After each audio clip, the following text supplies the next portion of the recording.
rencontre avait lieu à la librairie Ombre Blanche, jeudi 5 avril 2018, avec l'écrivain et scénariste hongrois László Krasnaorkai, à l'occasion de la parution de son roman « Seyobo est descendu sur Terre » aux éditions Cambourakis.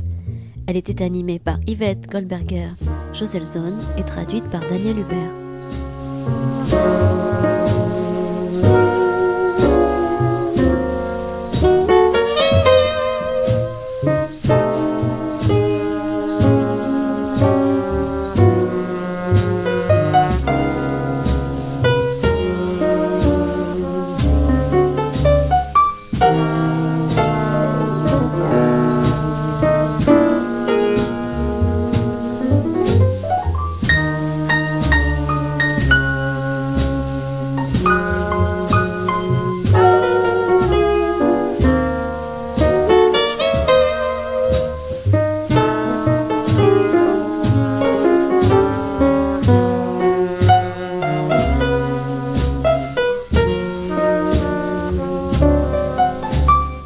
Je vois que le silence se fait. Merci de venir si nombreux et nombreuses pour ce moment un peu exceptionnel. On a une semaine absolument trépidante à la librairie. Nous avions hier une des plus grandes romancières japonaises. Après-demain, c'est Costa Gavras qui sera parmi nous. Et aujourd'hui, c'est une chance formidable d'avoir pu avoir la visite, l'ambassade de László Krasnaorkai. Je crois que c'était une visite attendue pour les lecteurs, pour ceux qui aiment le cinéma de Bellatar, mais beaucoup pour les lecteurs, parce que László Krasnaorkai a quand même la chance d'avoir trouvé en France des éditeurs et des traducteurs qui accompagnent son œuvre. J'en profite pour remercier Yvette Joselson, qui a non seulement accepté, mais même, on va dire, depuis longtemps, je crois qu'elle souhaitait accompagner cette rencontre avec László Krasnaorkai. Donc je vais rapidement lui laisser la parole, tout en remerciant celui qui va permettre à tous, Daniel Hubert, de vous transmettre ce que Krasnaorkai va pouvoir répondre. Voilà, donc je finis par peut-être un remerciement aux éditeurs qui permettent cela, et particulièrement à Cambourakis, qui fait un travail remarquable et qui c'est un jeune éditeur dans on va dire, le cercle d'Actes Sud, qui prend des initiatives, des risques, et qui sait lire et qui sait transmettre son goût de la littérature traduite. Voilà, Yvette, je crois que tu peux maintenant y aller. Vous avez 3 micros, donc c'est bon, vous pouvez commencer. Merci. Merci beaucoup, Christian. Merci à tous d'être venus si nombreux, et je crois que vous avez pris la mesure de l'importance de cette rencontre. Surtout, je voudrais remercier László Krasnaorkai d'être là aujourd'hui à Toulouse. Je crois que c'est la première fois que vous venez à Toulouse, et à la librairie Ombre Blanche en particulier, à l'occasion de la parution de la traduction française de Seyobo est descendu sur Terre. Et donc c'est un honneur en même temps qu'un très grand plaisir de vous recevoir ici ce soir. Dans l'ordre des remerciements, je voudrais remercier Daniel Hubert qui nous fait l'amitié d'être notre interprète à tous. Et puis la librairie Ombre Blanche, grâce à qui je suis ici ce soir pour animer cette rencontre. On va parler un petit peu d'abord de László Krasnaorkai, parce que sa renommée, elle est maintenant internationale, mais il est quand même encore trop peu connu ici à Toulouse, et ça ne va pas durer longtemps. Après avoir reçu tous les prix les plus importants de littérature en Hongrie, il a obtenu en 2015 le Man Booker International Prize pour l'ensemble de son œuvre traduite en anglais. Et chose exceptionnelle, il est encore sur la liste pour celui qui doit être décerné bientôt, encore, pour un de ses derniers romans qui n'est pas traduit en français, malheureusement. Et aussi, nous savons qu'il est sur la liste des écrivains nobelisables. En France, on connaît jusqu'à présent 7 de ses ouvrages: Tango de Satan, Sous le coup de la grâce, La mélancolie de la résistance, Thésée universelle, La venue d'Isaïe, Guerre et guerre, Au nord par une montagne, au sud par un lac, à l'ouest par des chemins, à l'est par un cours d'eau. Et Enfin, Seyobo, qui est donc sa 8e parution en traduction française, qui paraît aujourd'hui en 2018 en France, mais qui a été édité en 2008 en Hongrie. Donc il faut bien avoir en tête qu'on a 10 ans de retard par rapport à ce livre. Et dans une très belle traduction de Joëlle Dufeuilly, qui a traduit la plupart de ses livres, et qui elle-même a obtenu en 2014 le Grand Prix de la Société des gens de lettres qui couronne un traducteur dans toutes les langues, pas seulement pour le hongrois. Donc c'est un prix remarquable aussi. Alors avant de passer à Seyobo, je voudrais quand même aussi citer l'activité cinématographique de László Krasznahorkai, qui n'est pas moindre parce qu'à partir de ses romans, il a contribué à la réalisation des films du grand cinéaste Béla Tarr, que beaucoup connaissent, Satan Tango, Les Harmoniewegmeister, qui sont tirés de La mélancolie de la résistance. Ce sont des films que Béla Tarr a magnifiquement mis en images. Et on lui doit aussi les scénarios de Damnation, de L'homme de l'ombre, de Londres, et surtout du dernier film le plus connu de Béla Tarr, Le Cheval de Turin, dont László Krasznahorkai a entièrement écrit le scénario. D'ailleurs, si je peux me permettre de vous poser une question, le monologue dans Le Cheval de Turin, le monologue du voisin, qui dure au moins 10 minutes, sur la fin du monde, sur acquérir puis corrompre, est-ce que c'est pas directement tiré de la venue d'Isaïe? Jó estét kívánok! Bonsoir. Oui. Igen. Oui. Ah. Oui. La réponse est oui. Merci. Je l'avais bien repéré alors. Igen, a torinoi ló az 4 különböző szövegemből Il y a készült. quatre passages séparés Oui. dans Le Cheval de Turin. Nem teljes szövegeket használtam föl, C'est pas les textes intégraux, de olyanokat, amelyek korábban nem jelentek meg. mais c'est des textes inédits. És hát az alapötletet, és hát mindent mondjuk a saját websájtomra kitettem, hogy Et donc ott l'idée lehessen fondamentale est retrouvable sur son site web. Oui. C'est Oui. consultable. látni, Béla milyen hülyen Et követte Béla azt. Tarr, il a fidèlement suivi. Én magam is megdöbbentem, amikor a készanyagot megláttam, hogy mennyire követi a À forgatókönyvet. quel Et point? j'étais étonné à quel point il suivait le script, A le lényeg, hogy scénario. több kisebb szövegből állt össze. Ce qui est important, c'est qu'il y a plusieurs petits fragments de texte.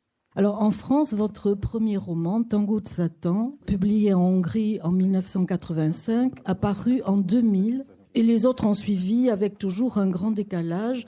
Mais on peut en trouver maintenant plusieurs en livre de poche, ce qui montre que le public français s'ouvre à votre univers. Avant de directement parler de Seyobo, je peux vous poser quelques questions plus personnelles. Vous étiez venu en France, je crois, en 2011, après la sortie de Thésée universelle, et puis en 2013 pour Guerre et Guerre, et aujourd'hui pour Seyobo. Est-ce que c'est une tradition d'accompagner vos livres en France et je suppose dans d'autres pays aussi?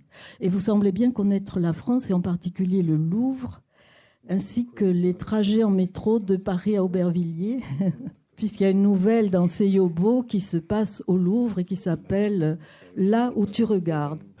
Hát nem ismerem olyan jól, mint ahogy az a szövegből kiderül. Alors je la connais pas si bien que les textes laissent paraître. Én is a szövegben szereplő teremőrtől hallottam. Il a entendu ces histoires justement de gardiens de salles au musée de Louvre. Ő egy egyszerű teremőr a Louvre-ban. Il est un gardien de salle simple au Louvre. És tényleg sokat tud erről a 2 metró megállóról. Et effectivement, il sait beaucoup sur ce trajet, sur l'itinéraire. Aztán sokat tud a Lutta betétek technológiai változásairól az elmúlt 40 évben. Après, il sait beaucoup de choses sur l'évolution des semelles orthopédiques depuis 40 ans, pendant ces 40 dernières années. D'accord. És tényleg nem ismeri azt a fáradtságot, amit én már egy órás, 2 órás séta után is érzek. Ő 8 óra után sem fárad. Après une heure de marche. C'est une question plus sérieuse, mais est-ce qu'il y a des écrivains français qui comptent pour vous, et hongrois aussi, mais qui ont eu de l'importance pour vous? Oui.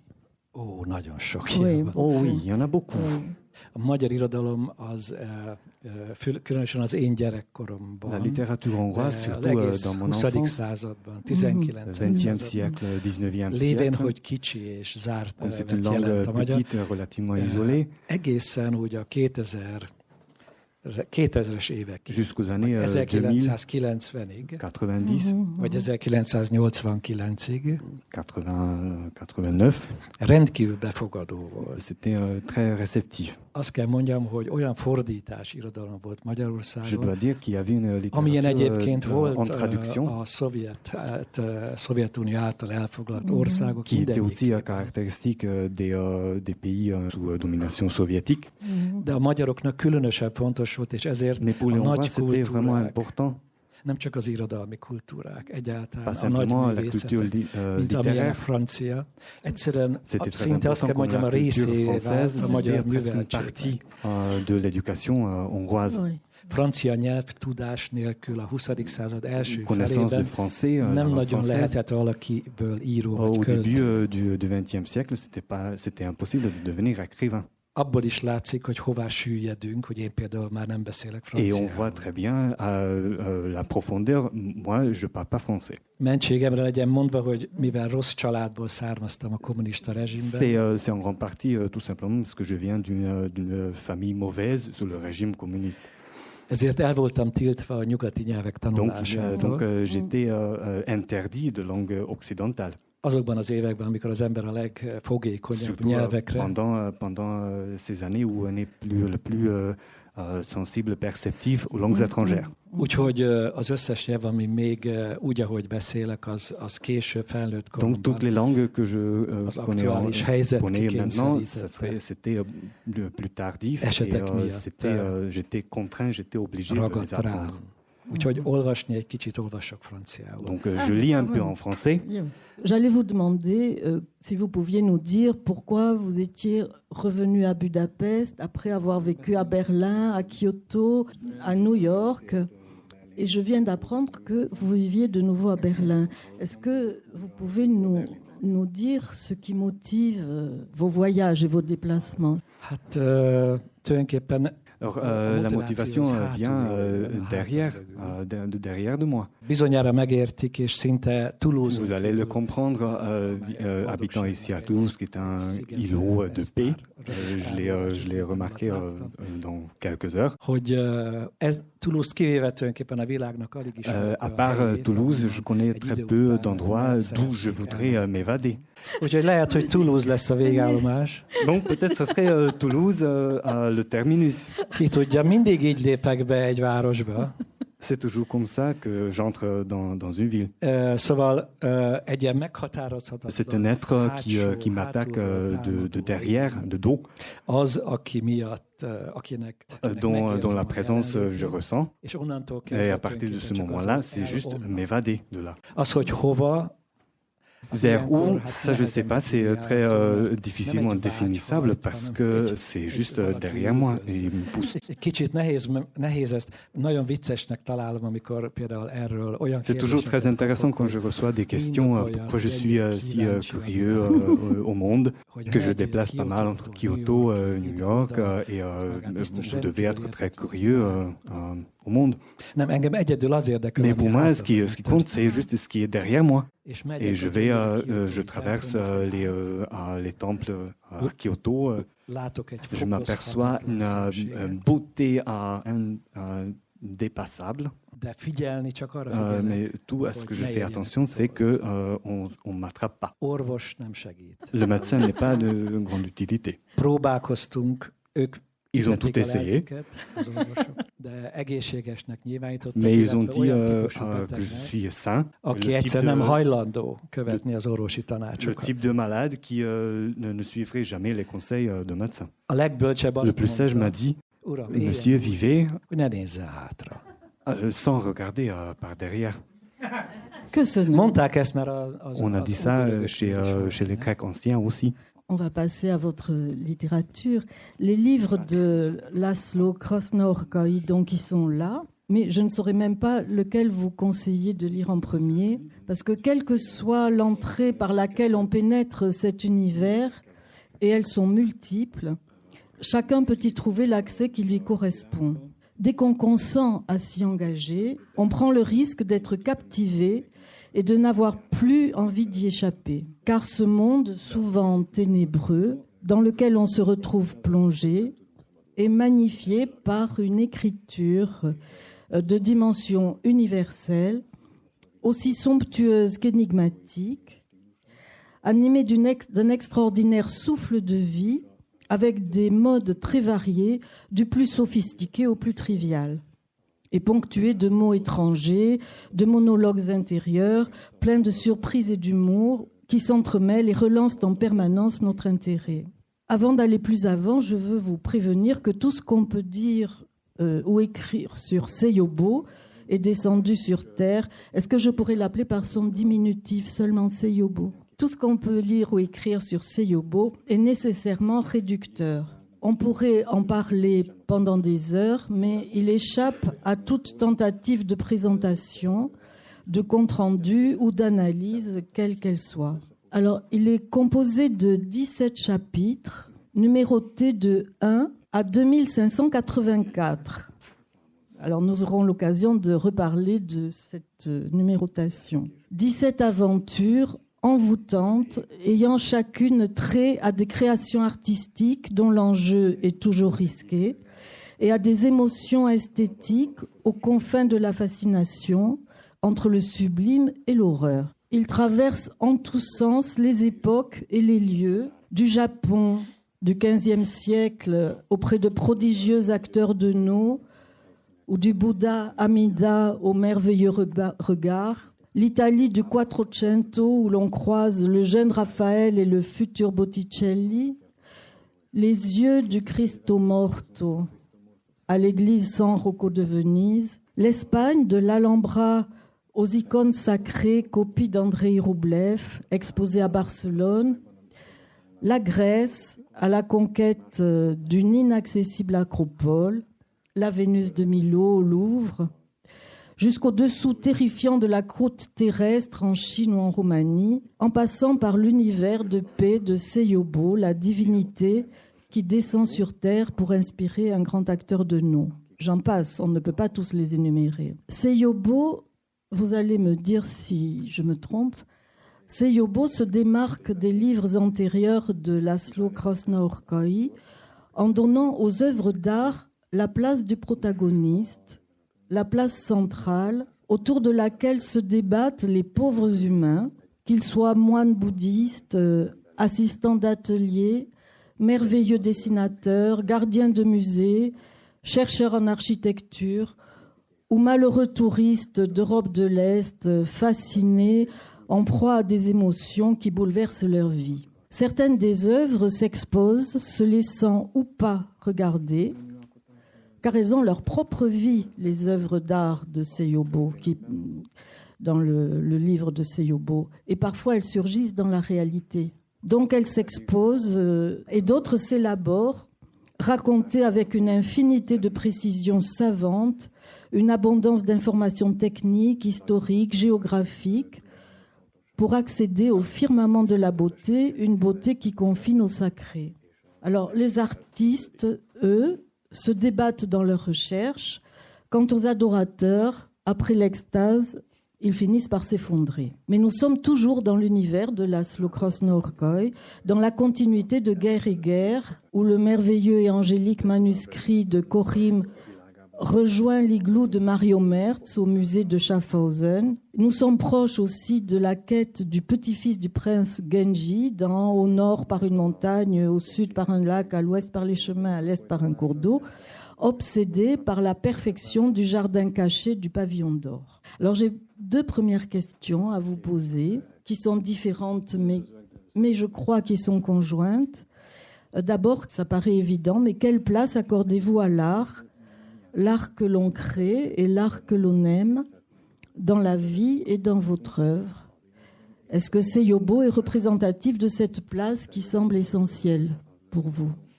En fait, j'ai essayé de répondre à cette question avec tout le livre. Úgyhogy amit innentől kezdve próbálok válaszolni, Donc tout ce que je vais essayer de répondre, vous allez me voir rougir chaque mot. La rencontre avec la beauté est en lien avec dans ce livre que nous, les pauvres êtres humains, en tout cas ceux qui sont perceptibles et sensibles de ce qui est beau, de ce qui est de la beauté, pour ceux qui la définition de beauté n'est pas une phrase philosophique, mais quelque chose qu'on ne peut pas exprimer en mots, parce qu'au moment de la rencontrer, il expérience un effondrement intérieur. Alors qu'il pense que cette beauté, c'est à la fois un sentiment d'effondrement et d'envolée. Au même moment, on est en train de chuter, trébucher, et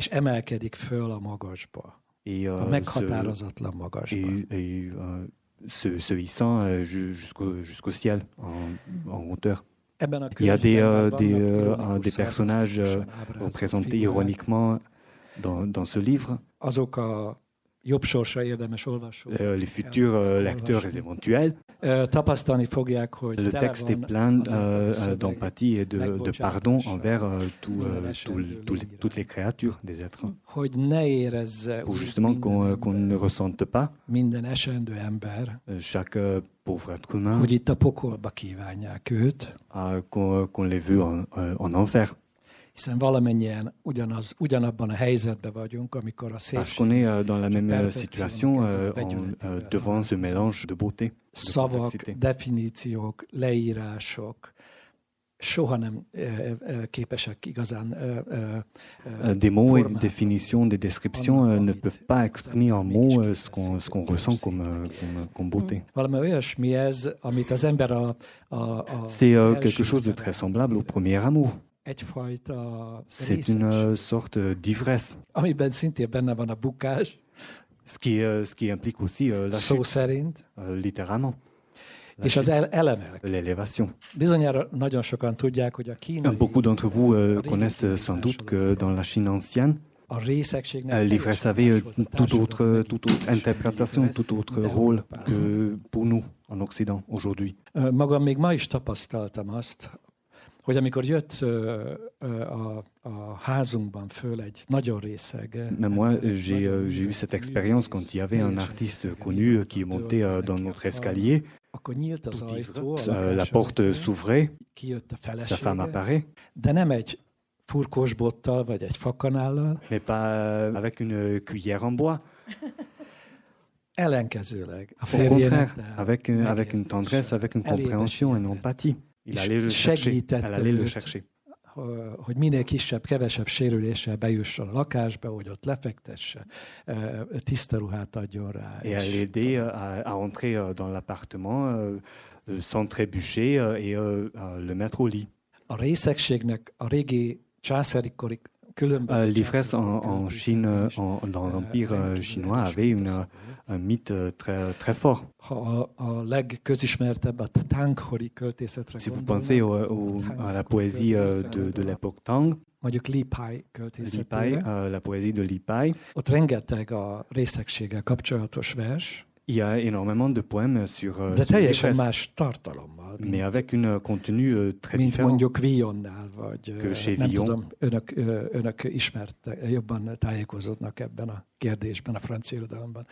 Vous savez mieux en littérature française. Pantagruel, és így tovább. Tehát teljesen más. És ez azért van, mert c'est tout simplement parce qu'un poète chinois comme Li Pai essaye de saisir le moment par rapport à l'ivresse quand la terre et le ciel s'entremêlent, se rencontrent. És ez pontosan ugyanaz a C'est exactement le même état que pendant les premières amours, une cécité. Mais c'est aussi un sentiment d'horreur, de terreur. Quand on rencontre quelque chose de terrifiant, ça nous coupe la parole. Les protagonistes, les personnages dans Seiyōbo expérimentent les deux états à la fois. Tout à fait. Tout à fait. Dans Seiyōbo, on trouve effectivement autant la fascination absolue que l'horreur absolue. Mais je voulais en parler de ça un peu plus loin, mais on peut en parler maintenant parce que il me semble que c'est justement quelque chose de fondamental, même dans toute votre œuvre. Hein. Mais dans Seiyōbo, c'est encore plus marqué. Et on se demande quel est le lien entre les deux, puisque l'autre question que je voulais vous poser, mais je ne vous la pose plus parce que vous y avez répondu, c'est pourquoi tous ces hommes sont finalement défaillants, perdants, perdus. Tous ces hommes devant tant de beauté sont totalement réduits à plus grand-chose et s'effondrent. Voilà. Et ces êtres masculins qui, dans Seiyōbo, finissent par être complètement anonymes, on les retrouve quand même dans toute votre œuvre. Et on sent que, comme vous l'avez dit tout à l'heure, c'est jamais ironique. C'est-à-dire que vous êtes de leur côté en même temps. On peut s'en moquer, mais sans méchanceté, en étant quand même proche. Igenis nem is, tehát természetesen a legmélyebb megértéssel és részt, akikkel vagyok. Envers ces gens que vous évoquez là. Mais c'est comme si c'était avec moi-même. Ugyanakkor viszont ez a lény mégiscsak találkozik valami. Après, cet être rencontre dans les histoires avec cette beauté qui est unique. Itt minden egyes fejezetben vagy egyszer, Dans chaque histoire, il y a au moins un voire plusieurs moments où il y a quelque chose qui change complètement le sort du personnage. És itt ugye az a kérdés, hogy milyen következmény. Et la question est plutôt quelle est la conséquence de cette rencontre. Senki nincs fölkészülve. Personne n'est prêt. Hogy belenézzen. Pour regarder dans les yeux une copie romaine d'une statue grecque antique. Ici, une fois, on ne peut pas supporter le regard de ces statues. Le vrai regard, on ne peut pas supporter. Chaque déesse aveugle a un regard. Je ne veux pas dire par là qu'elle nous regarde d'un monde qui n'est pas saisissable pour nous. Je l'écris en Seiyōbo que c'est vrai. Mais quelques personnages ont la chance de comprendre que leur univers personnel et l'univers de ces œuvres d'art sont le même. Alors qu'en apparence, les textes parlent des réalités absolument distinctes. Vous allez lire, il s'agit du même univers, de la même réalité. Chaque récit est un rappel pour nous tous que cette vision dualiste de partage, c'est notre contrainte logique, tout simplement. Et nous, par la suite, on les considérons comme deux réalités distinctes, différentes. Et j'ai vécu moi-même plusieurs rencontres de ce type.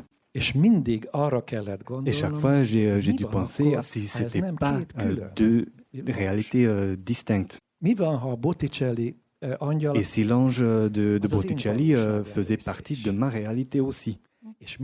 Et avant de devenir fou, j'ai terminé le livre. C'est vrai que votre livre, chacune des histoires se déploie comme une révélation. Et en se déroulant avec toute sa beauté, elle nous révèle aussi quelque chose de nous.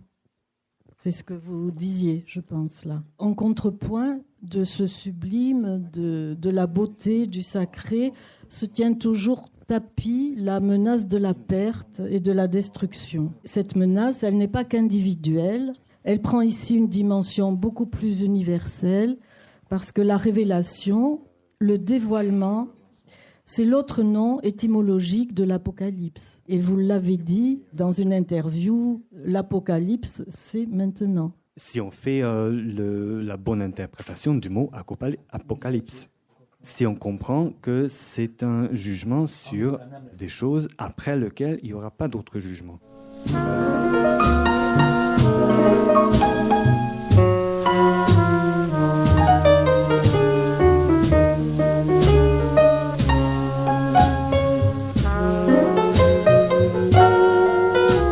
Vous écoutez une rencontre avec László Krásna-Orkai, enregistrée le 5 avril 2018 à la librairie Ombre Blanche à Toulouse.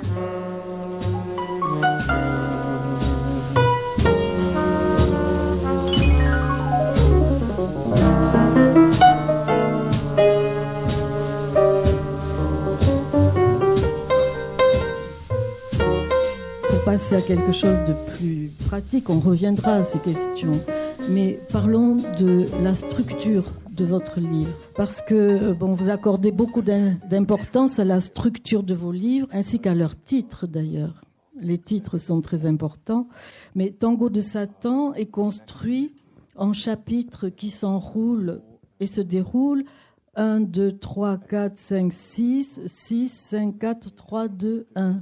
Au nord par une montagne, je prends un diminutif aussi, Au nord par une montagne commence directement au chapitre 2. Alors ici, les chapitres sont donc numérotés de 1 à 2584, selon, je me suis renseignée, selon la suite de Fibonacci, où chaque terme est la somme des deux termes qui le précèdent et qui a un rapport avec le nombre d'or. Est-ce que vous pouvez nous en dire davantage?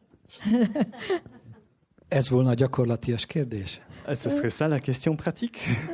Pragmatique? Jól fognak szórakozni. Ça va être très amusant. Un petit peu, csak egy kicsit. J'ai rédigé les 4 premiers récits indépendamment pour des raisons indépendantes. Amikor észrevettem azt, hogy az első szöveg...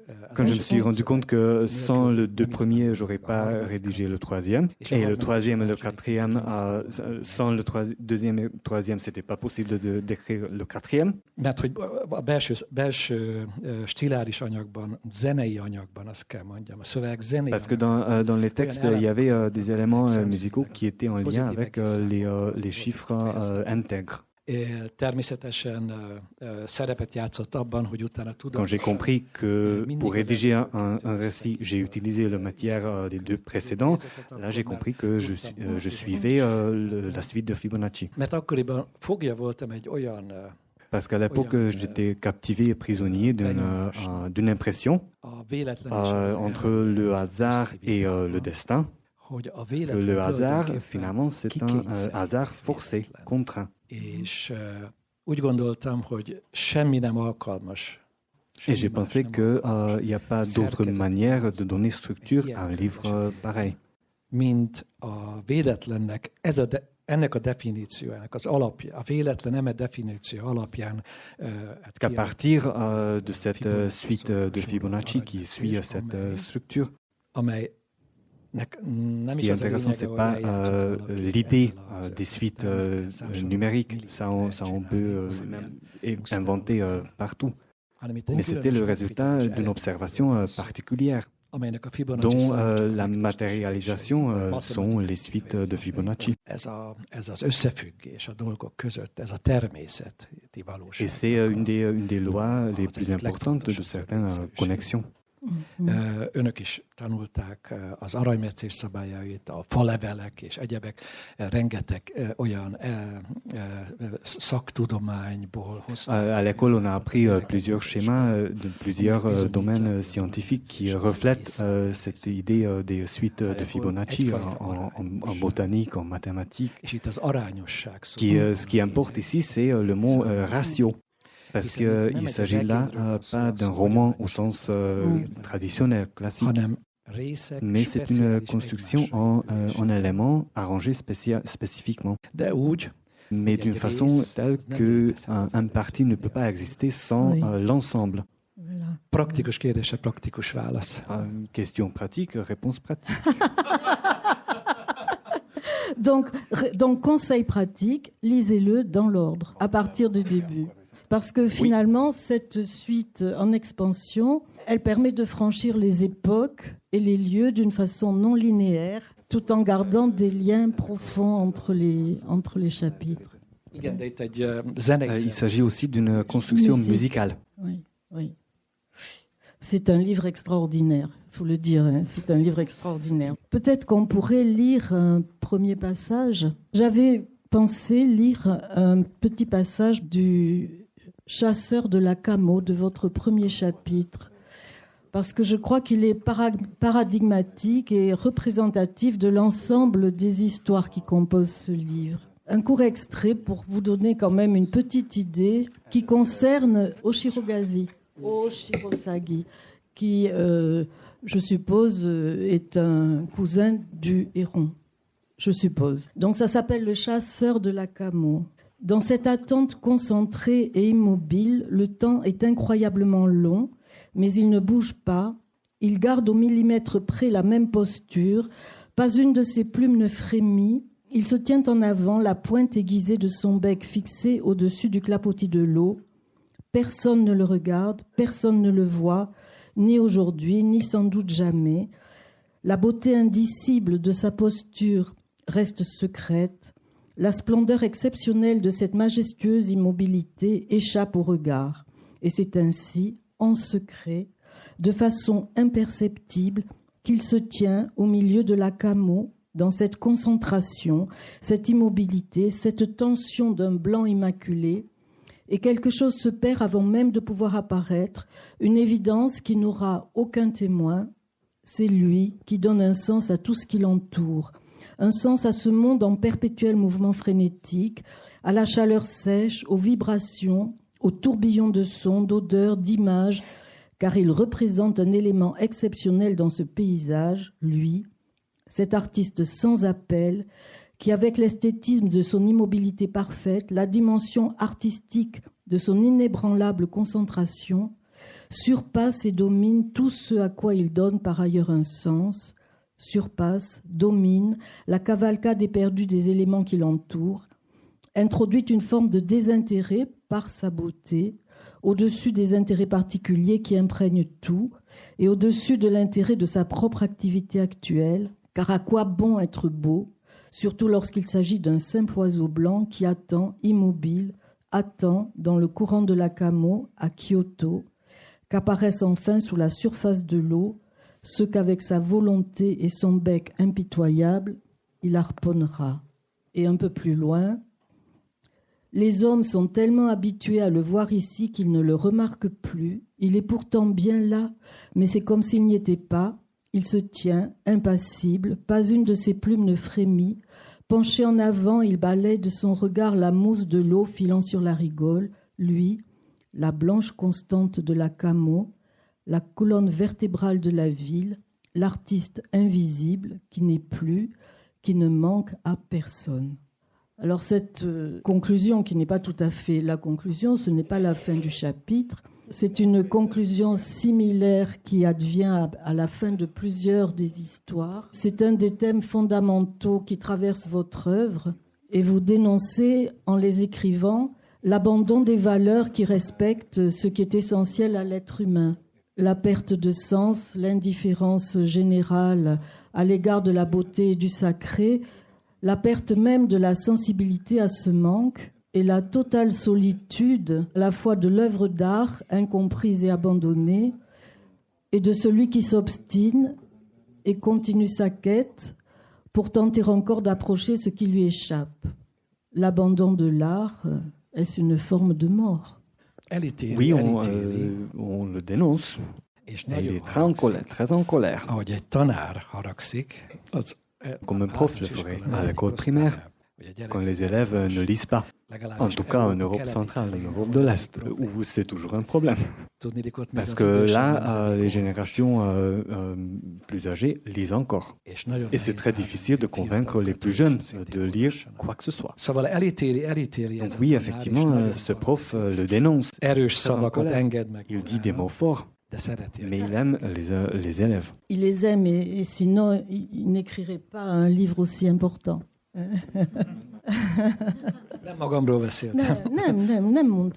n'ai pas dit ça. Je ne parlais pas de moi.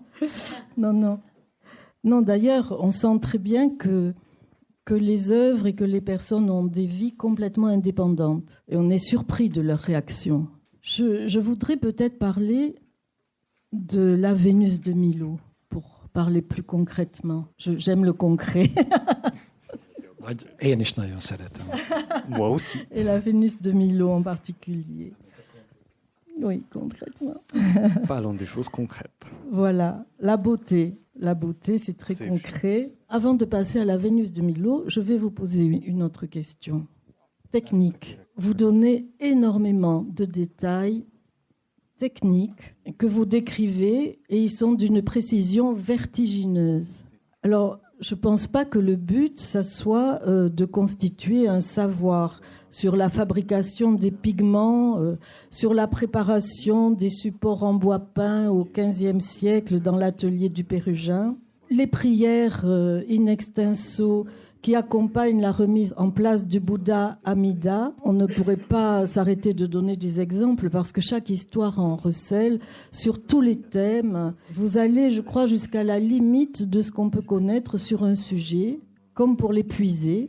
Ces détails très savants que vous déroulez très longuement mettent le lecteur à l'épreuve et nous font mesurer l'abîme de notre ignorance. Mais je ne crois pas que ce soit votre but. Alors, je voudrais vous demander à quoi répond chez vous ce besoin d'aller jusqu'au bout de la connaissance. Itt annak a fölidézéséről van szó, amit egy egyetlen szóval.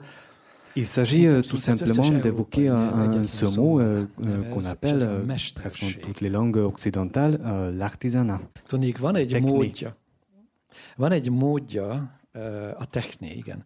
Van egy módja annak, hogy Il y a une manière de nous approcher de la beauté. Si on n'est pas capable de créer et si on n'est pas destiné à créer de la beauté, mais nous avons la dignité humaine. Notre dignité humaine nous le permet de garder la beauté. Ezért foglalkozik itt például nagyon sok szöveg.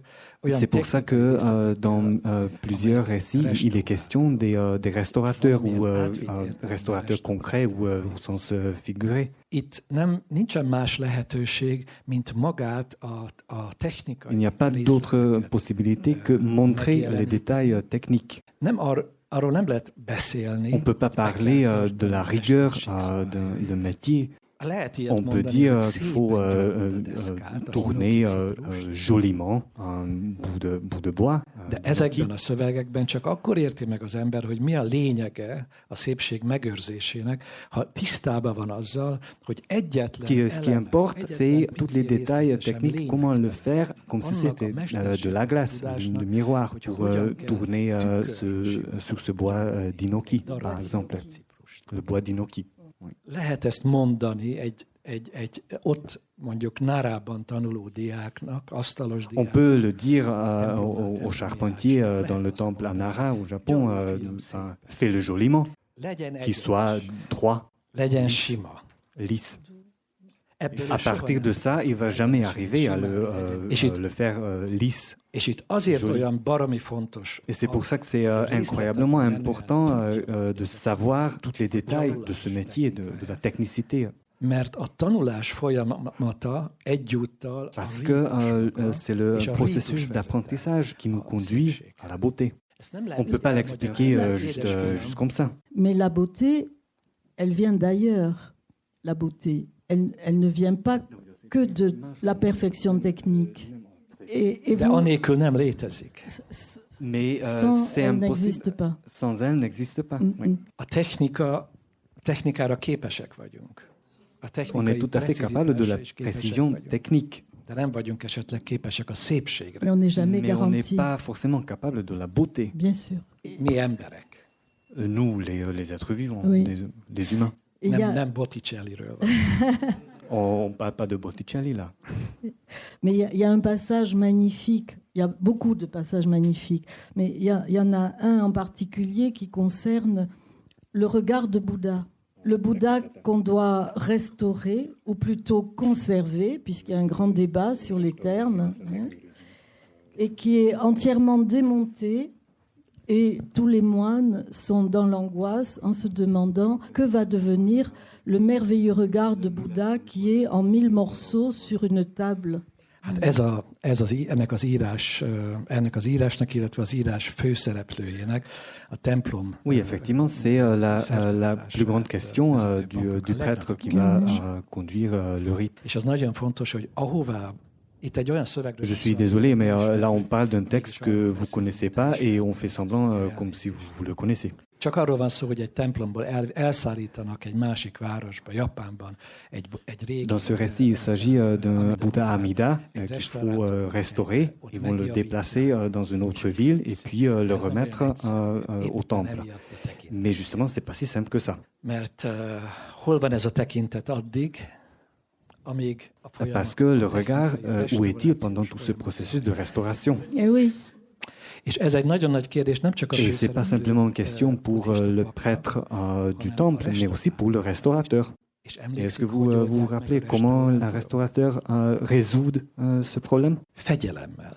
Avec rigueur. Et inquiétude.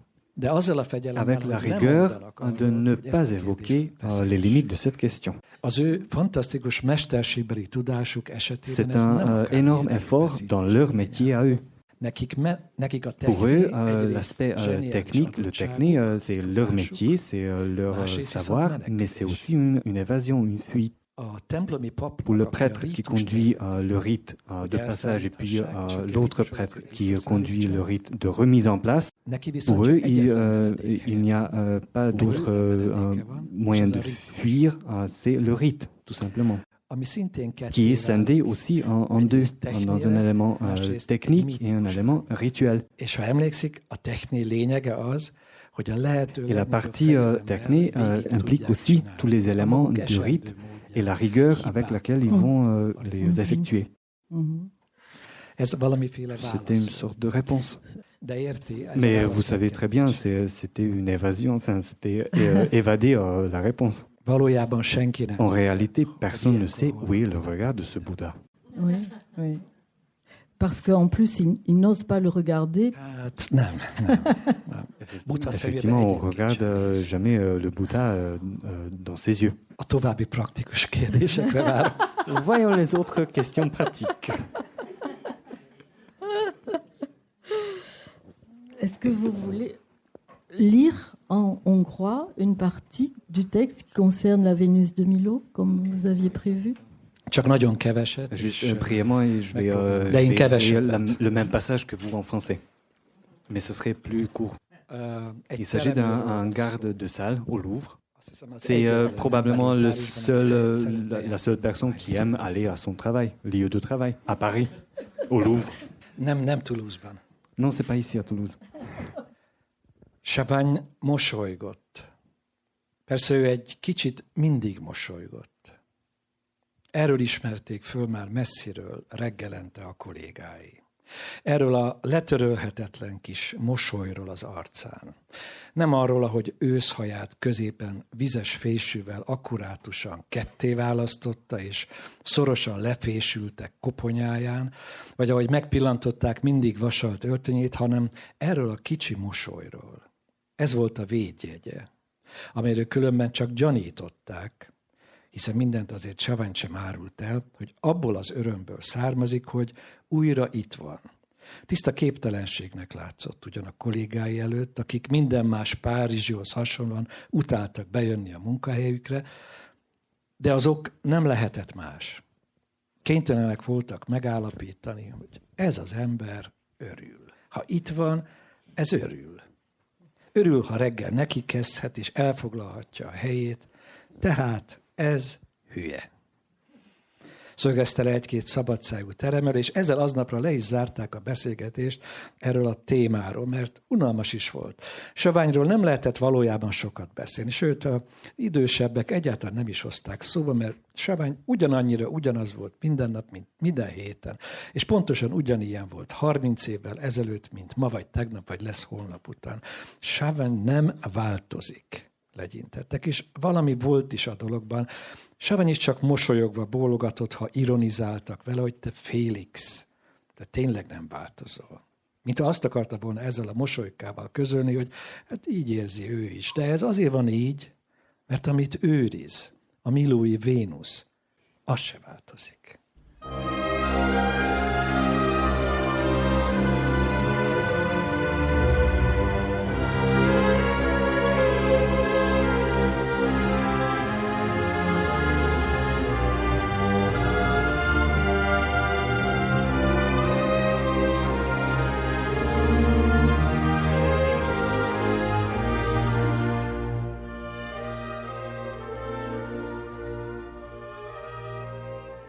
Le passage que vient de vous lire László Krasznahorkai raconte à quel point Chevaigne, ce gardien de musée, est heureux, heureux, béat, de bonheur, d'avoir tous les jours sous ses yeux la Vénus de Milo. Et que je crois ses collègues disent « il est vraiment con ». Décréter un ou deux gardiens de salle un peu moins polissés que les autres.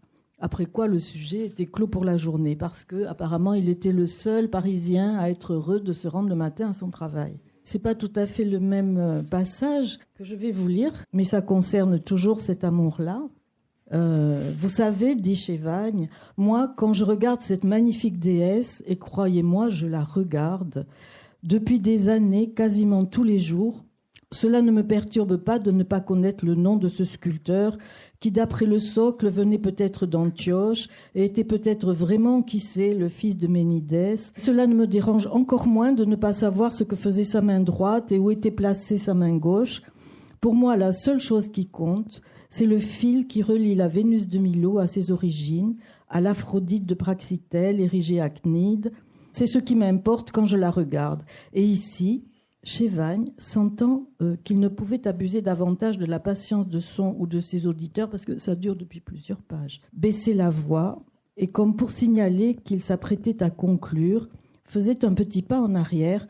Vous savez, disait-il tout doucement, en levant les yeux vers la statue, quand je la regarde, la seule chose que je ressens, et ce sentiment est peut-être une forme de douleur, c'est que cette Aphrodite est d'une envoûtante, d'une captivante, d'une indicible beauté. Il la disait envoûtante, il la disait captivante, il la disait indicible, mais ce qu'il ne disait pas, c'est qu'au fil des années, il avait eu de plus en plus le sentiment que la beauté de la Vénus de Milo était rebelle. Il n'en parlait jamais au Louvre, mais parfois chez lui, quand après avoir pris la ligne 1, la ligne 4 et puis la ligne 7 jusqu'à Aubervilliers, il remplissait à toute vitesse une bassine d'eau froide, retirait à toute vitesse ses chaussures et ses chaussettes, plaçait la bassine devant son fauteuil et plongeait doucement ses pieds dans l'eau. Il lui arrivait de repenser à ce qu'il avait raconté ce jour-là à un groupe de vieilles américaines ou à un japonais au milieu de la foule chaotique, et il avait honte de ne pas leur avoir dit toute la vérité, c'est-à-dire que le secret de la beauté de la Vénus de Milo résidait dans la force de rébellion, si tant est qu'on puisse définir le secret de la beauté. Je voulais rapprocher de ce passage un passage de Maîtres anciens de Thomas Bernhard. Thomas Bernhard parle aussi, dans Maîtres anciens, d'un gardien de musée, et il dit, à propos de l'homme à la barbe blanche du Tintoret, tous ces tableaux sont l'expression de l'impuissance absolue de l'homme à se débrouiller avec lui-même et avec ce qui l'entoure durant toute sa vie. C'est bien là ce qu'expriment tous ces tableaux, cette impuissance, d'une part humiliante pour l'esprit, d'autre part troublante aussi pour l'esprit et mortellement touchante. L'homme à la barbe blanche a résisté plus de 30 ans à mon intelligence et à mon sentiment. Voilà ce qu'a dit Reger. Et pour cette raison, il est pour moi ce qui est exposé de plus précieux ici au musée d'art ancien. Est-ce que vous pensez que la rébellion, la résistance sont une condition nécessaire à la beauté? Là, j'aimerais bien scinder en deux. La résistance n'est pas une rébellion. Thomas Bernhard, que je connaissais bien, il a toujours utilisé le mot la résistance comme l'équivalent de rébellion. de résistance. Quand je lui ai évoqué la possibilité qu'il y ait une rébellion sans but, il n'était pas d'accord. Mais je résiste toujours, même si lui, malheureusement, il ne peut pas le réfuter. Ces sentiments l'ont conduit au tombeau, à la tombe. Tudnék, számomra a lázadásnak tulajdonképpen csak egyetlen tartalma van, és ez az úgynevezett céltalan lázadás. Hát az a lázadás, ami nem valaminek az ellenében, hanem minden ellenében jelentkezik. Pour moi, vagy minden ellenében tesszük. Parce que pour moi, le seul sens de la rébellion, c'est justement une rébellion sans but, qui ne vise rien au-delà de la rébellion. C'est pas une rébellion politique. Il l'utilise aussi au sens philosophique. Mais son concept, sa notion de rébellion vise un but. És hogy számára a szépség kifejezetten az ellenállás formája volt. Et pour lui, la beauté, c'est une forme de résistance. C'est très évident pour tout le monde qui a lu ces livres. Pour moi, la rébellion, c'est une rébellion contre tout. La rébellion, c'est un acte obsédé qui, pas simplement, n'a pas de but, mais n'a pas fin non plus. L'homme qui se rebelle, dans le sens comme moi je l'utilise ce mot, il se consomme dans la rébellion. Consume, oui. C'est le seul lien avec la beauté. C'est quand on rencontre la beauté et que cette beauté nous touche profondément. On en avait parlé plusieurs fois ce soir. Il y a aussi cet élément d'intemporel. C'est-à-dire que quelqu'un qui a été touché par ce concept de beauté n'a pas besoin de son ego, de son moi. Faire face à la beauté ou faire une rébellion, ce n'est pas une histoire personnelle. Le moi n'est pas nécessaire ni dans la rencontre de la beauté, ni dans la rébellion. C'est une seule histoire dont je suis exclu. On peut dire j'en meurs. Le premier amour, si on n'en meurt pas, on n'est pas amoureux. Et combien on est encore vivant?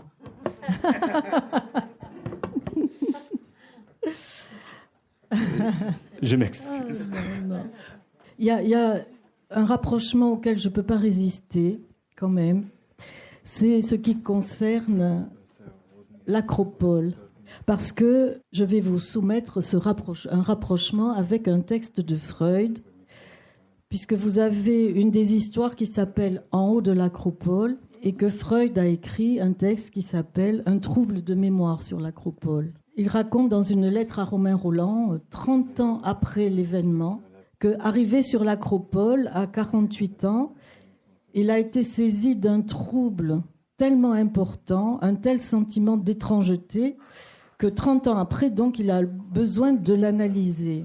Et ce trouble qu'il appelle un refus de croire, il le résume dans cette formule: d'après le témoignage de mes sens, je suis maintenant sur l'acropole, seulement je ne peux pas le croire. Alors, ce qui nous intéresse, là, ce n'est pas l'analyse que Freud va en faire, mais c'est que ce profond malaise qu'il éprouve sur l'acropole, où il avait toujours rêvé depuis son enfance d'aller, comme votre personnage de Seyobo, l'empêche totalement de profiter de sa présence sur l'acropole. Et vraiment, j'ai pensé à votre personnage qui, lui aussi, a toujours rêvé de voir l'acropole. Et après avoir surmonté les nombreux obstacles qui l'en séparaient, il est dans l'impossibilité de la regarder. Parce qu'il est complètement ébloui par le soleil, il n'a pas de lunettes, il ne peut plus ouvrir les yeux. Il est obligé de garder les yeux fermés.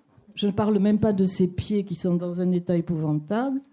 Et il repartira sans avoir rien vu de l'acropole. Alors j'ai été saisie par la similitude de ces deux expériences, Je ne parle pas de l'aspect littéraire de votre histoire, qui est une véritable prouesse, qui est stupéfiante et drôle, et pas que drôle, mais enfin, c'est vraiment une histoire qui se déroule de façon complètement surprenante. Mais quand même, ce qui m'est venu à l'esprit, c'est que votre personnage, votre héros, lui, il réalise en quelque sorte l'inconscient de Freud. Nem. Non. Non. Bon, alors d'accord. Je ne chercherai pas plus à vous convaincre. Csak arról van szó, hogy hát egy kicsit humoros formában, mint ahogy azt a leírásból hallották, ne menjünk napszemüveg nélkül az Akropoliszra.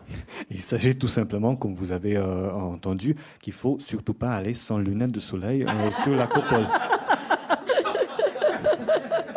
Merci du conseil. C'est très risqué d'être si proche de la beauté. Mais c'est ce que vous dites dans tout le livre. Cette fascination de la beauté, elle entraîne l'effondrement, la destruction. Voilà.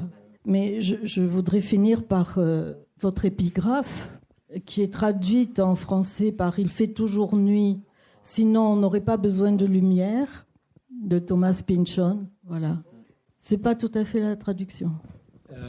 Nem egészen. Non, pas exactement. Thomas Pynchon. C'est pas exactement Thomas Pynchon. Thelonious Monktól származik Oui. egy mondat. Oui. Il y a une phrase de Thelonious Monk. De Thelonious Monk egy filmfelvételen. Mais c'est un enregistrement documentaire qui est dans un état pas très bien. És Thomas Pynchon ezt úgy hallotta, ahogy ő... Et Thomas Pynchon l'a entendu comme un des épigrammes de son propre œuvre. Et moi, je l'entends comme je l'utilise ici. Beszéltünk erről előre ezzel a titokzatos emberrel, akit most már így annyira idős, hogy már on parlait avec un monsieur qui est maintenant très âgé et on parlait justement des deux interprétations et il pense qu'il dit les deux sens. Ez Thomas Pynchon. D'accord. Thomas Pynchon, il est comme ça. Mais finalement, quand on lit votre livre, où vous nous parlez de choses quand même terrifiantes, notamment qui se passent sous la croûte terrestre. Nem tagadom. Je le nie pas. Oui, vous laissez au lecteur la responsabilité de penser ce qu'il veut, mais quand même, moi, ça m'a beaucoup impressionné. En fait, je pense que ce monde obscur de l'Apocalypse, votre écriture le dément, parce qu'on a tellement de bonheur à vous lire. L'écriture nous éblouit et malgré tout, cette nuit, elle est vraiment éclairée par ce que vous écrivez, et on a la sensation, même si elle est illusoire, d'y échapper. Et comme tout le monde est au bout de ses forces là, il est temps que j'évoque chaque mot de ce livre. C'est pas moi qui les écris, mais Madame Joëlle Dufay. Az önök élvezetért legalább ennyit említsünk meg a végén, hogy egy fantasztikus fordító. Il faut absolument l'évoquer à la fin parce que c'est une belle traduction. Név nélkül, elismerés nélkül, pendant des années, egy ennyire nehezen fordítható könyvet talán olyan állapotba tudott hozni franciául, Elle a réussi à mettre en forme en még français. Talán önöknek is némi szórakozást nyújt. A felelősség az enyém. Qui pourrait vous procurer du plaisir, même si la responsabilité est la mienne.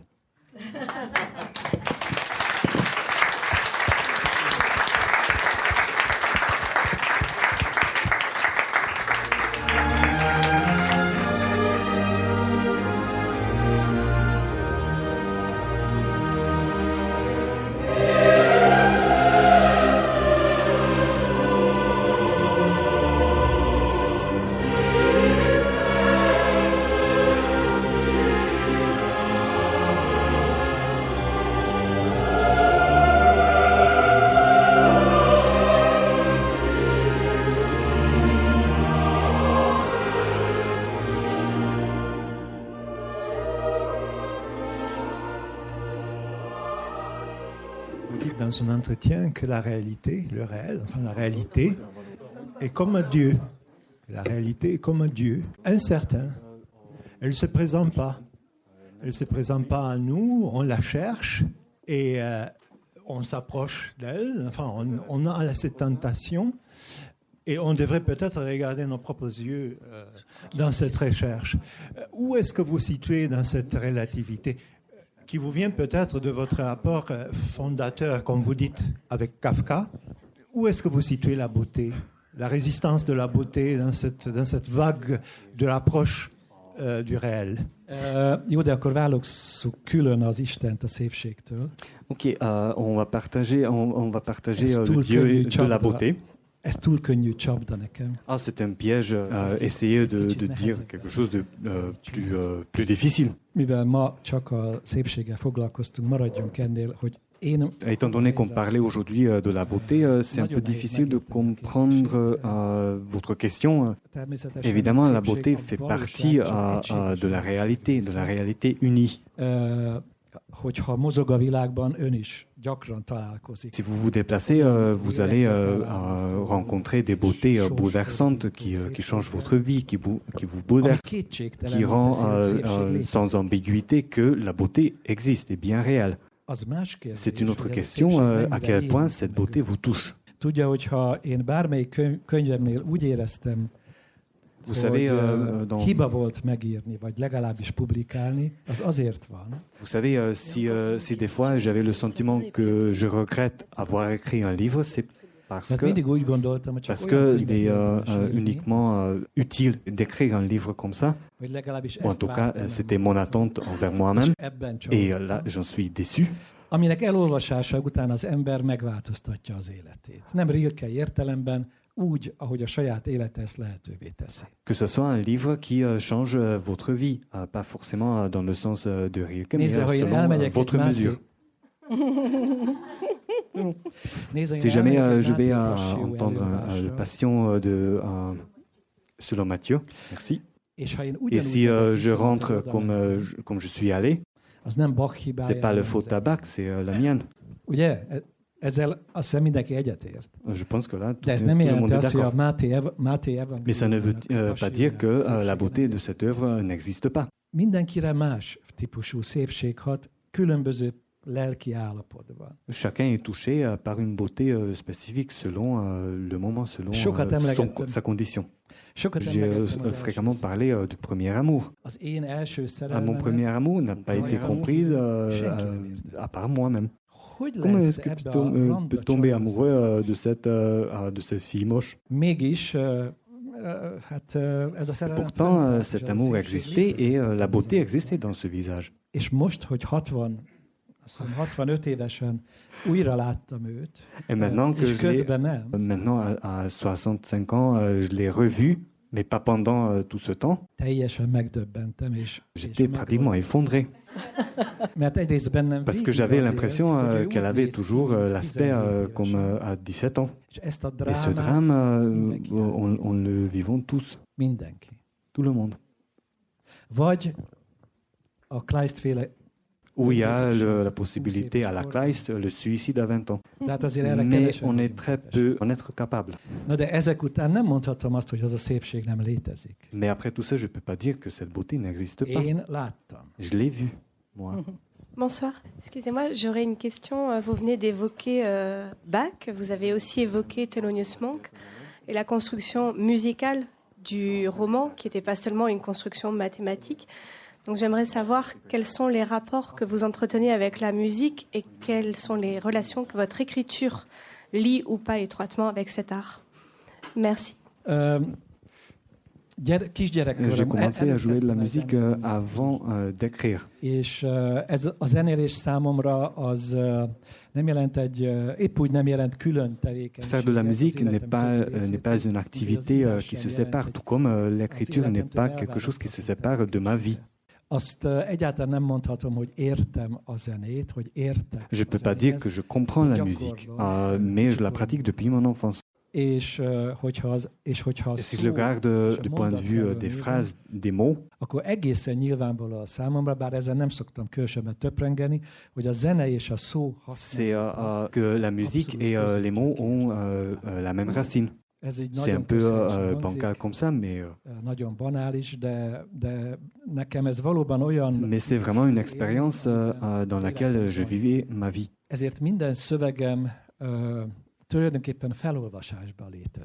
Donc, chacun de mes textes, c'est enfin une lecture, en lecture. À voix haute. Lecture à voix haute. Mert én nem úgy dolgozom, mint ahogy általában az úgynevezett szellemi emberek vagy művészek. Parce que je ne travaille pas comme les autres intellectuels assis devant un écran ou une feuille blanche. Hanem minden ébren lét pillanatban. Mais à chaque moment de réveil, je travaille. Il y a des fragments, des bouts de phrases, des mots qui traversent mon cerveau. És különös konstellációk esetén megragadok egy ilyen mondatfonalat. Et dans une constellation particulière, je prends une file, un traîné d'idées azon comme ça. Elindulok, és ez nagyon zenei, ritmikai értelemben, melodikai értelemben, tempó értelme, abszolút zenei meghatározottság. Je le suis, il y a un rythme, il y a la mélodie, je le suis, donc effectivement, c'est ha dolgozom, idézőjelben, mindig hallom, amit csinálok. Quand je travaille, j'écoute, dans ce sens, j'entends ce que je fais. Oui. Képzelje az életemet. Imaginez-vous ma vie. Igen, azt hiszem, hogy Beethoven is így dolgozott annak idején. Remélem, hogy nem. Oui, je pense que Beethoven travaillait ainsi, lui aussi. Mindig gyakorlatilag zenei foszlányok voltak, és állandóan jegyzetelt, és állandóan ritmus és dallam foszlányokat fölírt magának, és ebből születtek a remek művek, mint ahogy ma este is ezt megélhettük. Il avait toujours des fragments, des fils mélodiques qui traversaient son esprit, et c'est comme ça qu'il composait. Kedves Krasznahorkai úr, nagy szeretettel köszöntöm Önt a Toulouse-i Magyar Baráti Társaság nevében. Mint elnökként rám esett ez a megtisztelő feladat, és csak annyit szerettem volna mondani, hogy nagyon-nagyon örvendünk annak, hogy ma este itt együtt lehetünk, és Önt nem csak könyvekből ismerhetjük, hanem kicsit személyesen is, és nagyon sok tagja az Egyesületnek ma itt ebben a teremben itt ül, és hallgatta Önt. Magyar ajkú tagokról is van szó, akik egyből és direktben hallhatták az Ön szavait. Köszönjük. Isabella a remercié la venue de László Krasznahorkai au nom de l'association franco-hongroise. Elle a félicité pas mal de membres de cette association qui sont présents, moi y compris par ailleurs. Voilà, c'était son discours hongrois. Bon, on va prendre une dernière question, si c'est possible. Hein. Oui, une dernière. Bonjour. J'avais une question parce que je crois avoir lu que Kertész a dit de vous que vous seriez un petit peu le seul à être capable aujourd'hui de nous sauver du désastre à venir, quelque chose comme ça. Je ne me souviens plus exactement. Ça me rappelle la phrase aussi de Dostoïevski, comme quoi seule la beauté... la beauté sauvera le monde, quoi. Et comme on a beaucoup parlé de la beauté ce soir, je me demandais si la phrase de Kertész est quand même assez révélatrice, puisque quelqu'un pour qui finalement il n'y avait pas de salut, peut-être c'était vraiment lui, il me semble. Et du coup, est-ce que le salut que vous nous apportez, en un sens, c'est pas de nous dire que justement on est perdu, comme vous l'avez dit, et qu'il faut peut-être se débarrasser du moi, comme vous l'avez laissé entendre. C'est peut-être ça la forme de salut que vous trouvez dans la beauté. Imre, aki nagyon közel állt hozzám, mindig Imre, Kertész Imre, qui était très proche de moi, il aimait toujours exagérer. Ses louanges étaient toujours craints dans les cercles littéraires en Hongrie. Si jamais il avait quelque chose de mal à dire de quelqu'un, il ne l'écrivait pas. Heureusement, ezen a kötelező dicsérő mondaton kívül mondott ő nekem kritikusabb mondatokat is. Heureusement, il m'a dit quand même des phrases plus critiques au-delà de ses louanges. Et je me berce dans l'idée, dans l'impression hogy azon kevesek közé tartozott, que j'appartiens aux peu nombreux qui n'a pas haï. Az ismert tényeknél fogva, és aki a sorstalanságot ismeri, akkor az is. Si vous avez lu Être sans destin, nem szerette il n'aimait pas vraiment les gens. Különösen azokat nem, akik írtak. En particulier ceux qui écrivaient. Il a commencé de me supporter parce qu'on ne pouvait pas parler de l'écriture avec moi. Et comme lui non plus, il y avait quand même des conversations très intéressantes avec lui. Il était un personnage très haut en couleur. Ezért aztán elég közel is kerültünk egymáshoz. A lényeg a kérdésében, hogyha ez kérdés, az arra úgy próbálok válaszolni, hogy Kertész avait l'opinion que même la beauté ne nous sauvera pas. Et c'est même pas une question. C'est le destin. Selon Kertész, le monde est déjà fini depuis très longtemps. On fait comme si on vivait, mais c'est une comédie en fait. Et il participait volontiers à cette comédie. C'est une très grande figure de la culture européenne. Il me manque beaucoup. Il faut dire infiniment merci à László Krasnaorkai. Oui. Vraiment, un grand merci.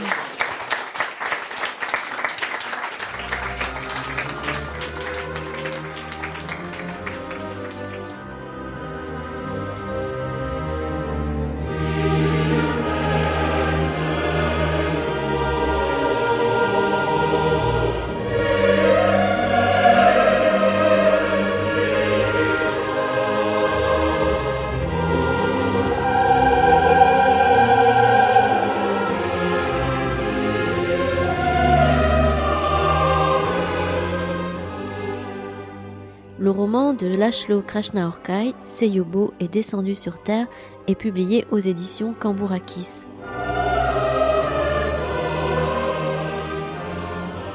Vous venez d'écouter une rencontre enregistrée à la librairie Ombre Blanche le 5 avril dernier avec László Krasnaorkai, animée par Yvette Goldberger-Joselsson et traduite par Daniel Hubert.